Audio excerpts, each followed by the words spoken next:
This is NBK, nothing but Knicks. When Sim passed the assist, you know that it's #1 show that breaks down the game. If you can't play defense, stay out my way. Dribble the ball, come down the lane. 5 seconds on the shot clock, who gon' win us the game? You wanna hear Nick updates and trade rumors? Post-game reviews, this the place you tune in. So tell a friend just to keep the ball moving. Like the page if you feeling the movement. Every game we coming to win. Give us a sub like a player that came off the bench. This is NBK, nothing but Knicks.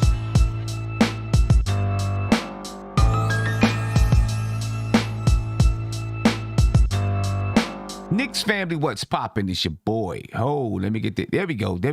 What's poppin', ladies and gentlemen? How are you feeling out here? It's a lazy Sunday. The New York Knicks play tonight at 10 p.m. in Los Angeles versus the Los Angeles Clippers. And after the loss against the Phoenix Suns, I'm not sure New York Knicks fans know what to expect from this team at all, ladies and gentlemen. I don't know what to expect. I'm sure you don't know what to expect.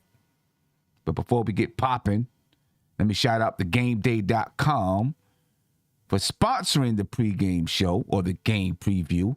Make sure you go to thegameday.com. All of your up-to-date sports content and betting odds, ladies and gentlemen. And, of course, Thrive Fantasy, they're partners with us as well. We'll talk about Thrive Fantasy a little bit later, but you can get those links in the description of this video. Anyway, let's talk about some news, and then we'll get into the injury report, this, that, and the third. And really, the only news to talk about is Julius Randle getting fined $50,000. And I'm going to tell you what, I feel like Julius Randle got off a little bit easy because he did put his hands on a referee. And in a lot of cases, you get suspended for that. All right, so Julius Randle, ladies and gentlemen, $50,000 fine for knocking the referee's hand off of him and jumping over the referee. I don't want to say jumping over the referee, but, going over the top of the referee to push Cam Johnson in the previous game versus the Phoenix Suns. But Julius Randle, we talked about it in the previous, in the post-game show, after the Knicks lost to the Suns. He's got to get his psyche together. And there was a report today by, I think it was Mark Berman, who said the Knicks are concerned about Julius Randle's psyche. I mean, I don't know if it's from legitimate sources or if it's, purely speculation, good speculation because of everything that's going on with Julius Randle. It's been a tumultuous season for Julius Randle, to say the least. To say the least, ladies and gentlemen. From the beginning of the season, he hasn't played good basketball. Then he had his bout with the fans. Then you couldn't see him in the post-game show because of his bout with the fans. Then he had a bout with a laptop and one of the assistant coaches. And now he got into a bout with Cam Johnson. He's been fighting everybody. And I'm pretty sure the team brass has to wonder, what is the source of this frustration? Is it simply his bad play? Is there something else going on that's causing him to lash out in other areas besides whatever it is that's actually going on? But it has to be a cause for concern, because you got Julius Randle in a long-term contract. A long-term contract. And I see once a Nick says it's because of R.J. Barrett. I disagree, because Julius Randle was lashing out well before R.J. Barrett was playing well. Right? Julius Randle was having problems before then. It's not like R.J. Barrett started playing well, and then all of a sudden Julius Randle was mad with the fans, and then all of a sudden Julius Randle was mad with an assistant coach, and then he, got mad at Cam Johnson. No, Julius Randle was having these issues before R.J. Barrett really started lighting things up.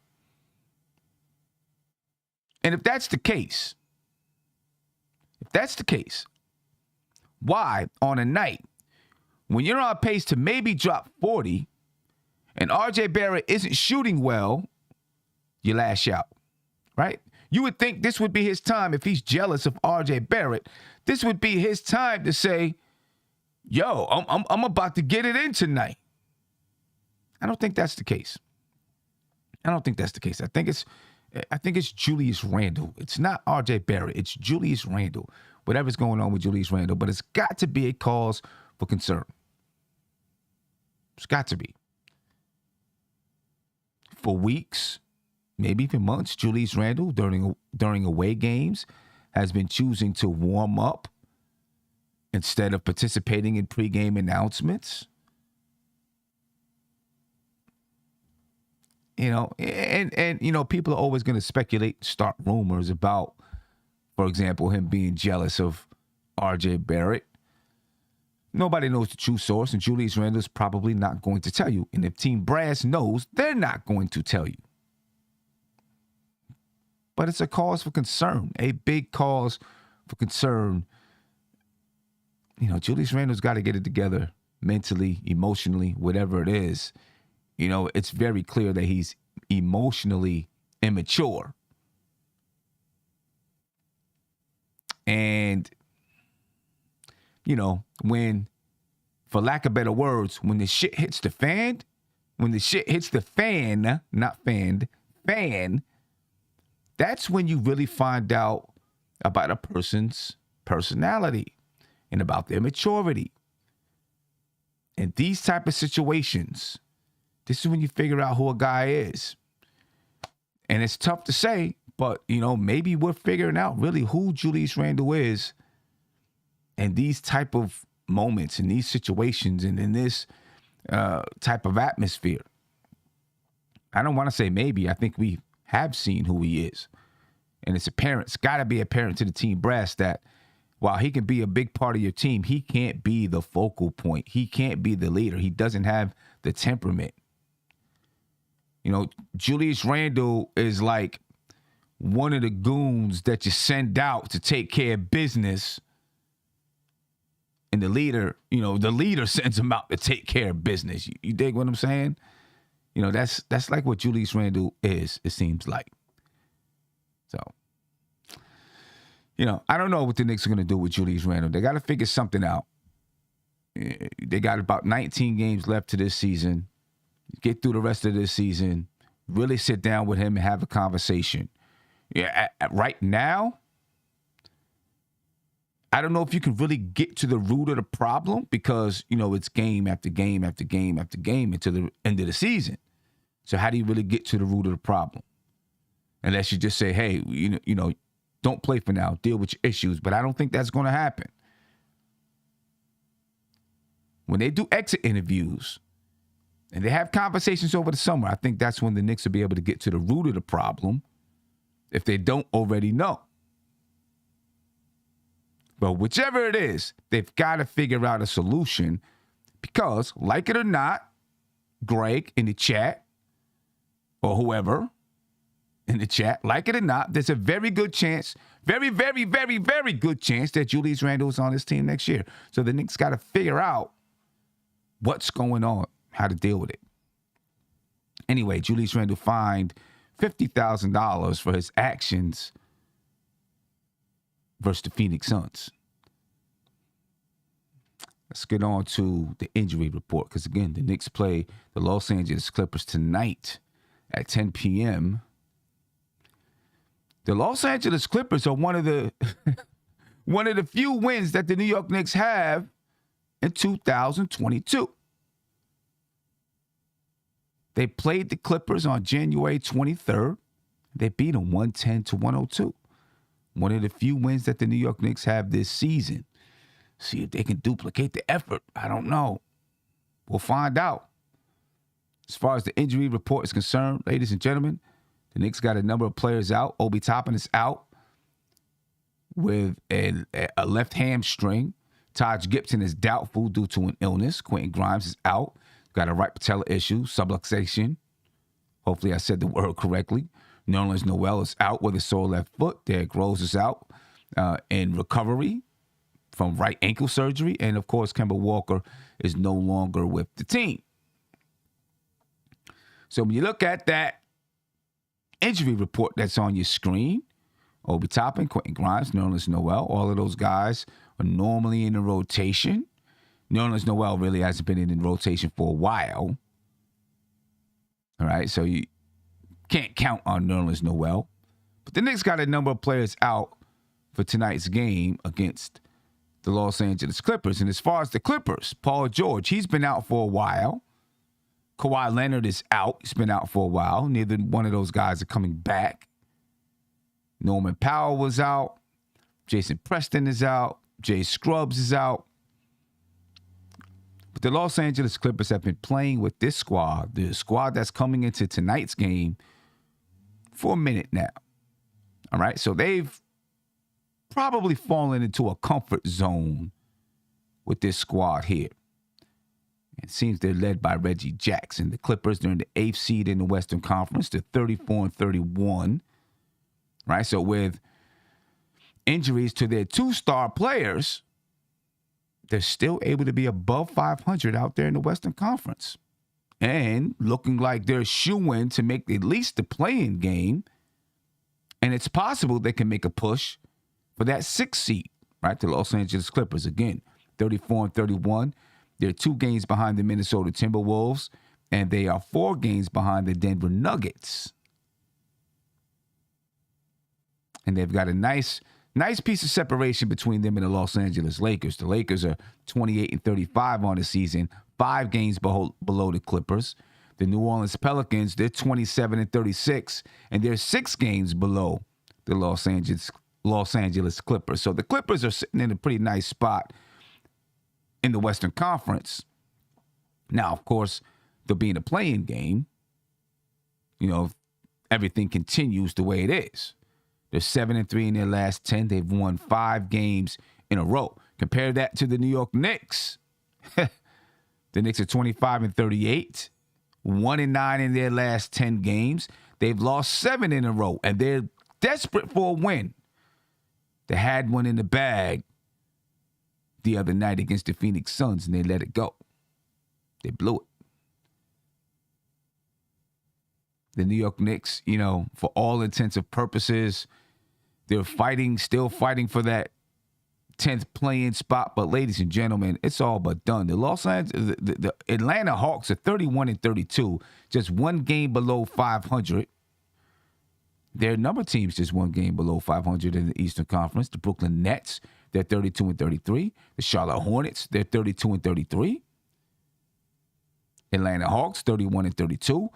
But they continue. All of these teams continue to separate themselves from the New York Knicks, from the Washington Wizards. The New York Knicks are separating themselves from the pack, right? Because they've lost 7 in a row. The Brooklyn Nets, they've lost 4 in a row. They're sliding quick. They'll probably be in the play-in, but sheesh. Neither one of the New York teams are playing well. So, I don't know if you want to say this is a big game for the Knicks, because it seems like the Knicks are all but done when it comes to the play-in race. Right now, it's more about development of the team, development of the players, figuring out, who you want to keep for next year and all that kind of good stuff. 2 of your main young players are not playing tonight, Obi Toppin and Quentin Grimes, but you will have Cam Reddish out there on the floor. Hopefully Miles McBride will get more than 8 minutes tonight, so that Tom Thibodeau and the front office can get an idea of the young players that they got to make decisions about. Older players, too. Looking at the starting lineups for the night, you got Alec Burks, Evan Fournier, R.J. Barrett, Julius Randle, and Mitchell Robinson. And for the Los Angeles Clippers, Reggie Jackson, Terrence Mann, Nicholas Batum, Marcus Morris, and Zubac. When you look at these lineups, at the beginning of the season, if you took a look at these lineups, you would have said the New York Knicks are winning this basketball game. But now,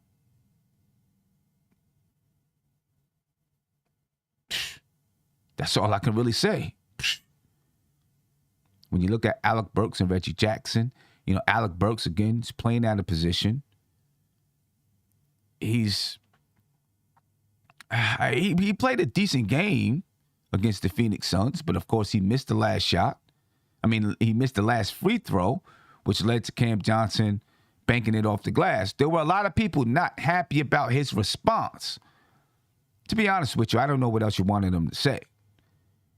Basically he said, hey, I missed it at the wrong time. I've made more free throws than I've missed. I got to move on to the next thing. There were some people who thought he was too nonchalant about it. I don't know what else you want him to say. He's not going to sit up there and cry. He knows that he made a mistake. He's not going to sit there and beat himself up. What do you want him to do? Right? That's pretty much Alec Burks' attitude. He's very nonchalant dude. That's what he is. He's a nonchalant dude. But looking at this matchup, Reggie Jackson is balling. And I think this is going to be a tough matchup for Alec Burks. One, Reggie Jackson knows his position. He knows what he's doing out there on the floor from that position. And for Alec Burks, he doesn't. Not at that level. Not on a consistent basis level. He's a guy that can fill in that spot, for a 2-3 game stretch, and then you put him back on the bench or wherever else you're playing him so that the normal point guard can come in the game. But for the New York Knicks, this isn't the case. He's playing that point guard spot. I expect him to be outplayed by Reggie Jackson tonight. Unless he continues his high. Listen, he shot well last game, and he played well in the last game. Alec Burks did. But so did Reggie Jackson play well in his last game. In his last game, Reggie Jackson had 36 points, 9 assists, and 8 rebounds. He was 14 for 30 from the field, ladies and gentlemen. He shot 46.7% from the field, Reggie Jackson did. He was 4 for 8 from the three-point line. Reggie Jackson is a guy who's been the leader of his team before. Before getting to the Los Angeles Clippers and Detroit, he's been the leader of a team. He may not have been the best, but he knows how to get it done. He's a guy that can really step up. And I expect him to continue stepping up. You seen him step up last year in the playoffs. I expect him to continue to step up, which is the reason why I have him. Should I say dominating Alec Burks tonight? I don't know. Maybe. On the season, Reggie Jackson, 17 points, 3.6 rebounds per game, and 4.7 assists per game. Playing very good basketball. All right, so I'm giving that matchup to Reggie Jackson. Evan Fournier and Terrence Mann. Listen, Terrence Mann is a young guy in the league. Up-and-coming basketball player. I don't know if he's going to be a star. A couple seasons ago, he had some big playoff appearances. But for the most part, he might end up being a guy like Alec Burks in the league. Right? He's averaging 10.6 points per game, 5.3 rebounds, 2.5 assists. Evan Fournier, he's been shooting well recently. And we've been saying this for a while with Evan Fournier. He still has his games where, he dips and has a bad one. But for the most part, he's been consistent over the last 2 months. So I expect Evan Fournier to get this matchup. I want him to get this matchup. You know what I mean? This might be, listen, the Knicks, it looks as though the Knicks will have matchup advantages across the board, but knowing this team, it won't happen that way. All right? But Evan Fournier, ladies and gentlemen, he's averaging 14.5 points per game, 2.9 rebounds a game, 1.8 assists. Over the last 5 games, it's 16 points, 13 points, 24 points. And then you get the occasional clunker with 3 points against the Philadelphia 76ers. Then he comes back and has 16 points against the Phoenix Suns. But again, over the past 2 months, Evan Fournier has been playing good basketball. Shooting the ball well from the field, knocking it down from 3, et cetera, et cetera. So I'm expecting Evan Fournier to win this matchup. Then you got R.J. Barrett and Nicholas Batum. And R.J. Barrett, we talk about it all the time, is becoming the point guy for the New York Knicks. The man, the guy to watch for, the guy that, everyone's having on the scouting reports because he's scoring the basketball. He also has the temperament to handle that role, I believe. Unlike Julius Randle. And like right now, you're seeing the descension and ascension of two stars on this team, which is the reason why people talk about R.J. Barrett and Julius Randle having, or Julius Randle being jealous of R.J. Barrett. I don't think that's the case. I don't think there's an internal battle between the two. I think Julius Randle is just having his issues. Totally independent of R.J. Barrett. And R.J. Barrett is coming on as a player in this league and could end up being an all-star next season if he continues to play like this. Right, but I'm giving this matchup to R.J. Barrett hands down all day long. Nicholas Batum is a good defender. But I think R.J. Barrett is just, he's in a groove right now. You know what I mean? And he's playing grade A basketball for the most part. Against the Phoenix Suns, he didn't shoot well from the field, though. Shot pretty bad, as a matter of fact. But Nicholas Batum, he's averaging 8.4 points per game, 4.4 rebounds per game, and 1.5 assists. Now, R.J. Barrett, look, for the season, he's averaging 19 points a game. R.J. Barrett is. But let's take a look at what he's been doing since the All-Star break. Right? Because this is the player to watch for the night. The Thrive Fantasy player to watch is R.J. Barrett. Go to thrivefantasy.com and use the code NBK. You'll get a 100% deposit match up to $100. But since the All-Star break, ladies and gentlemen, R.J. Barrett's been averaging 30 points a game, 6.3 rebounds. That's actually 5 assists per game, not 5 blocks per game. Be amazing if he was averaging 5 blocks per game. I'll get that fixed in a minute. He's shooting 40.8% from the field. He's shooting 34.5% from the three-point line and 68% from the free throw line. I would love to see those numbers go up. And obviously he had a game where he dropped, 46 points. So it definitely, skews the numbers a little bit. But look, bottom line is R.J. Barrett, and there you go, the assist numbers changed. R.J. Barrett's killing it since the All-Star break. And he's been killing it for the last 2 to 3 months. Actually, he's been killing it since early in December. If you go back and take a look, he's been killing since early December, mid-December, somewhere around there. But since the All-Star break, again, 30 points, 6.3 rebounds, 5 assists, shooting 41% from the field, 35% from three, and 68% from the free throw line. Just imagine if he was shooting more efficiently from the field. Imagine if he was shooting more efficiently from the field. Had a conversation with Uncle Fulio not too long ago. We were talking about R.J. Barrett and whether or not R.J.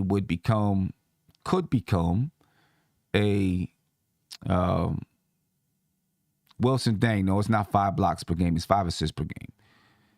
But whether R.J. would become a volume shooter, right? And, people are like, no, that's kind of not his game. It's not what he does. But you know what? He's becoming that. And he has to right now for this team. Because Julius Randle isn't, he's up and down. He was having a great game the other night and messed it up. But he really hasn't been having great games. So R.J. Barrett's had to take the scoring load. Since the All-Star break, he's shooting about 23 times a game. Against Miami, he took 22 shots. Against Philadelphia, the first game, he took 22 shots. Against Philadelphia, in the second game, he took 23 shots. And against Phoenix, he took 26 shot attempts. he is becoming a volume shooter. Is this good for RJ or not? I guess is the question. Because while he's becoming a volume shooter, it's not exactly efficient from the field. During that stretch against Miami, 22 shots, he shot 59% from the field. Very good. Against Philadelphia in the first game, 22 shots, he shot 41% from the field. Second game versus Philadelphia, 23 shots, he shot 43.5% from the field. That's okay, it's better. And then against Phoenix, 26 shots, and he shot 23.1% from the field. Is this where RJ Barrett should be going with his shot attempts? Does he need? I mean, right now, I think he does need to take more because he's been the Knicks' best player this season. So he does need to take more. But his field goal efficiency isn't that great. So I guess the question is, would you rather him have a great field goal efficiency or take more shots even though it drops his field goal percentage? He's not as efficient from the field.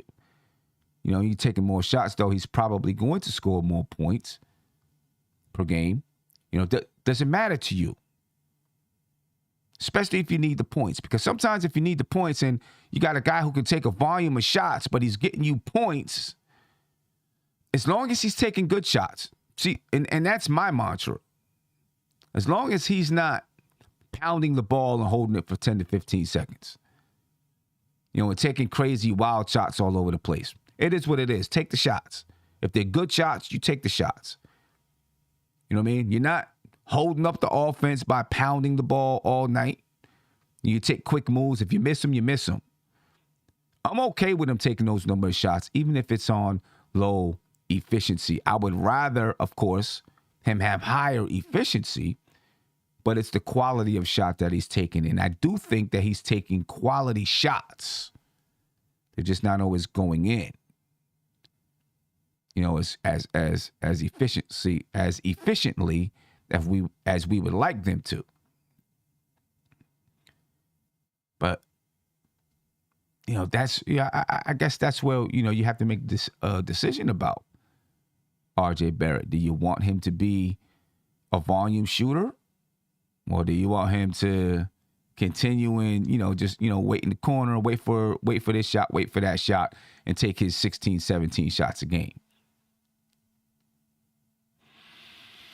You know, right now with the way the team is, first of all, I'll say this: you got to do what you got to do. Whatever the team needs you to do is how you've got to play. If they need him to take more shots, then he's got to take more shots. If they need him to be a guy that's, you know, waiting for the shots to come to him, then that's what you got to do. Right now, I think RJ Barrett is feeling like he needs to be the guy taking shots. And so that's what he's doing, and I'm okay with it. I love the attitude switch. Right? I really do. I like the attitude switch in RJ Barrett. And it's something to watch for the remainder of the season. You know, just if he continues to play like this. That's RJ Barrett, ladies and gentlemen. Again, since the All-Star break, 30 points a game, 6 rebounds, 5 assists, only 41% from the field, 35% from the three-point line, and 68% from the free throw line. Got to change that because he's getting to the line. Against Miami, he went to the line 11 times. Well, he went to the line. He had 22 free throw attempts against Miami, only made 14. Against Philadelphia in the first game, he had 10 free throw attempts, only made 6. In the second game, he had 8 free throw attempts, and he made 7. And then against Phoenix, he had 10 free throw attempts, and he made 7. So there it is, ladies and gentlemen. RJ Barrett. We'll see how this plays out, but I like what I'm seeing so far in the way that it's playing out. So I say all that to say, RJ Barrett wins his matchup against Nicholas Batum. And then you have Julius Randle and Marcus Morris. Interesting, right? Marcus Morris has played with Julius Randle on the New York Knicks. I think they have mutual respect for one another. So I don't think you'll see Julius Randle lash out at Marcus Morris. Although I don't think you'll see Marcus Morris, shove Julius Randle in the back either. Because while Julius Randle definitely needed to control himself and his temper, Cam Johnson was giving him some, a little bit of arm work in the back on that play. Right? Julius Randle went up to him, bumped him. It was after the initial bump when the referee stepped in between that really got Julius Randle ejected. Nonetheless, Julius Randle's got to maintain his brain. Okay? Maintain his brain. But this is a good matchup. Marcus Morris is a guy, Marcus Morris can score when he needs to. He can play defense. He's a tough character. All right, Julius Randle, I'm sure, is very familiar with Marcus Morris because they played together on the Knicks. I think Julius Randle will win the matchup. I think he's bigger than Marcus Morris, faster than Marcus Morris. So Julius Randle should be able to score the ball. It's on the defensive side that Julius Randle is going to have to be on point, right? Marcus Morris can knock down the three. Marcus Morris can post a little bit. So Julius Randle's going to have to play defense on Marcus Morris. You can't just let this guy hang out at the three-point line. Julius Randle can't pull a defensive effort like he does against P.J. Tucker with Marcus Morris. Right? P.J. Tucker makes him pay. Marcus Morris is going to make him pay as well.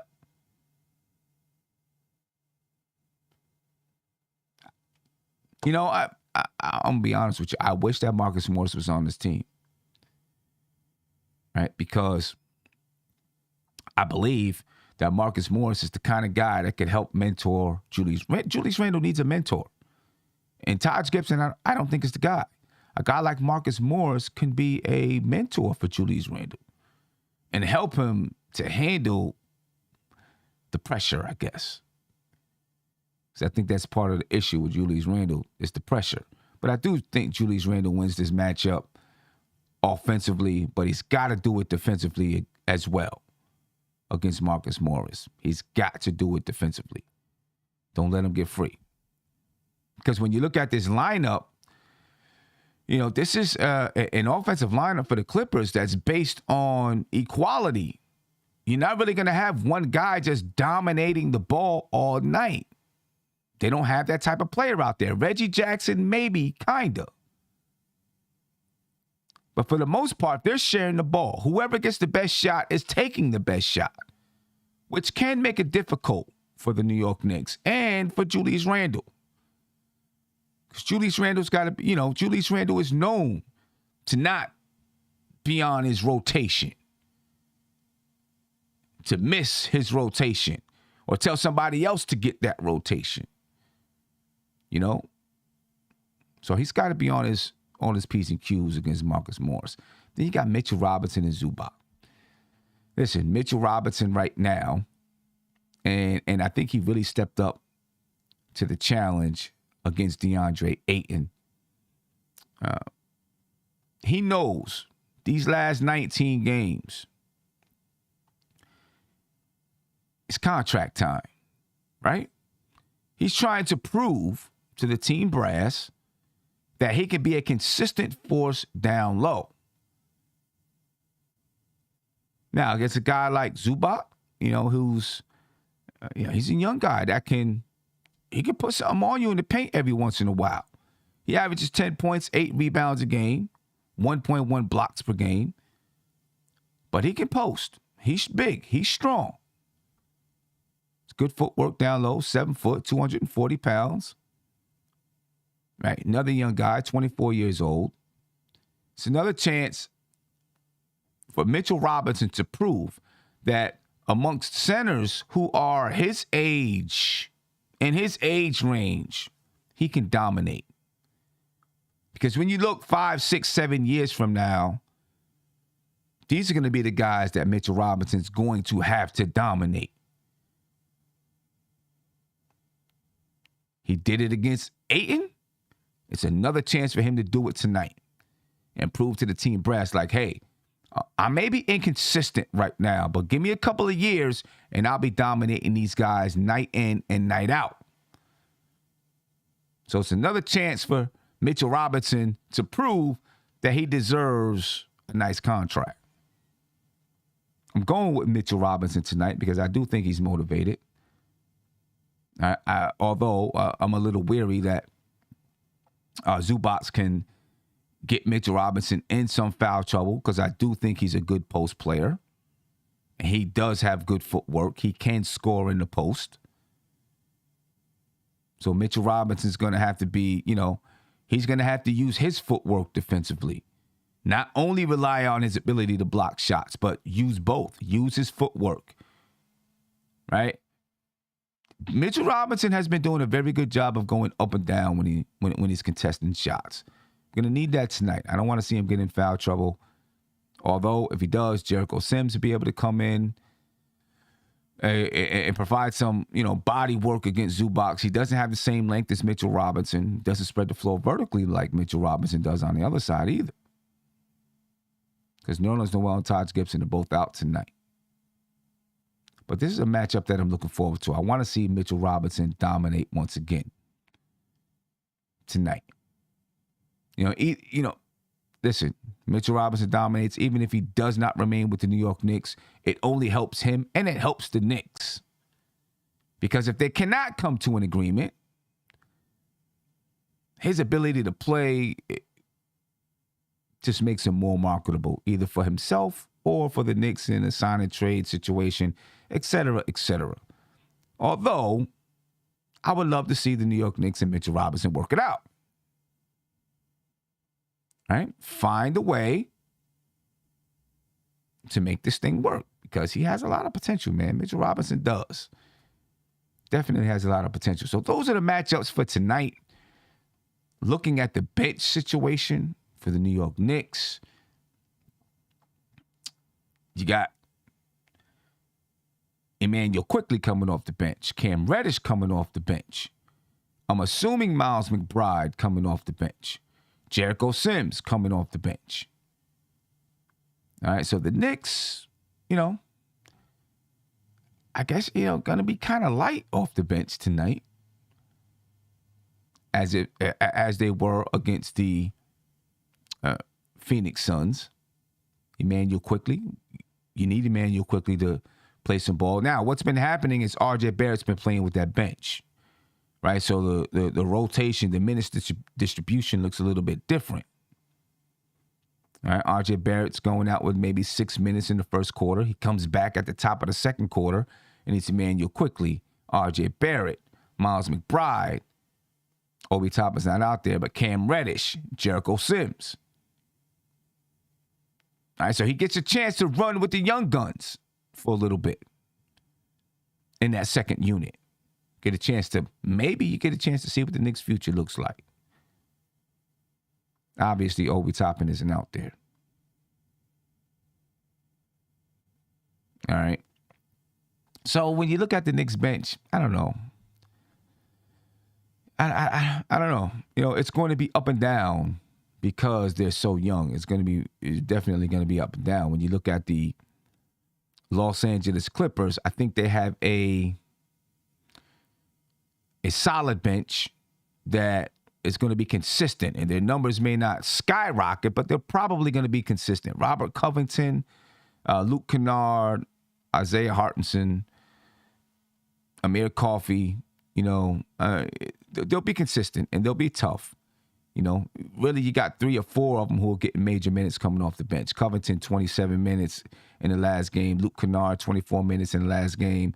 Hartenstein, 23 minutes in the last game. Amir Coffey, 26 minutes in the last game.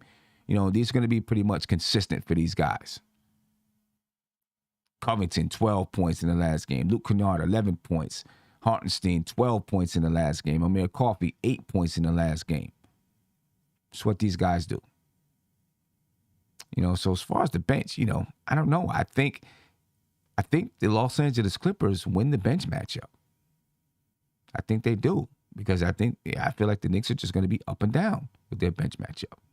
So I'm giving that to the Clippers.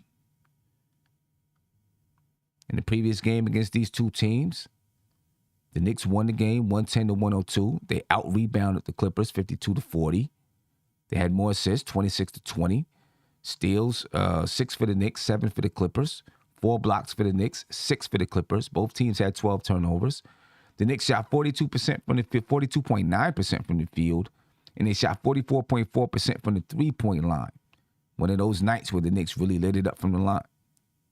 Then they shot 84% from the free throw line. The Clippers, on the other hand, shot 43% from the field, basically the same as the Knicks. But the difference in the game was the three-point line and the free throw line. The Clippers 34% from the three-point line, and the Clippers were 66.7% from the free throw line. That was the difference in the game, along with the rebounding. The Knicks need to duplicate that effort tonight if they want to get a win. But I'm going to tell you what. The Clippers, they're playing good basketball. Again, they've won 5 straight. 7-3 in the last 10. And they have a guy in Reggie Jackson who's really stepping up and playing ball and taking control of that basketball team. And I hate to say it, I'm not sure the Knicks get a win. I just don't think they have the mental fortitude to do it. They had the chance against Phoenix, and they didn't have the mental fortitude to pull it out. They didn't have the mental fortitude to pull it out. And I don't think they're going to have it tonight. I expect them to play well. I expect them to come out and play tough. But I don't think they can do it. I don't think they can pull it out. I'm not confident until I see it. Until I see it, I can't predict it. Until I see it. And I just don't think they can do it. I don't think they can do it. Something's going to happen down the stretch.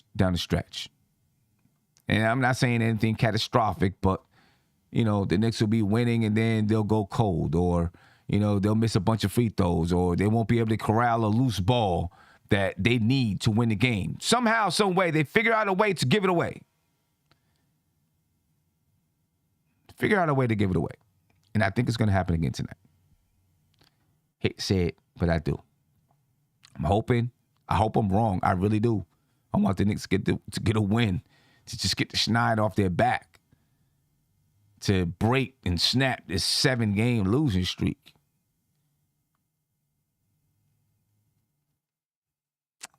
See what happens. See what they're made of tonight, ladies and gentlemen. Well, I think we know what they're made of, but you dig what I'm saying. You get what I'm saying. Keys to the game, pretty much the same. I think it was B-Baller for Real or somebody in the last pregame show that said I can basically copy and paste the keys to the game for every single game for the remainder of the season. I think they're right. Keys to the game tonight. Hold the lead. The Knicks get leads. They get them. They can't hold them. They get leads. They blow them. Hold the lead if they get it. Take care of the basketball. They did that against the Phoenix Suns. Took care of the basketball, but it didn't work. You got to do more than just take care of the ball. Right? Stay out of foul trouble. We talked about that with Mitchell Robinson. I don't want Mitchell to get in foul trouble with Zubac, a guy who, like I said, can score in the post. With them not having a straight-up star player that's just going to pound the ball, there's going to be ball movement and man movement. It's going to be an equal opportunity offense. So defensive rotations, communication and rebounds are key.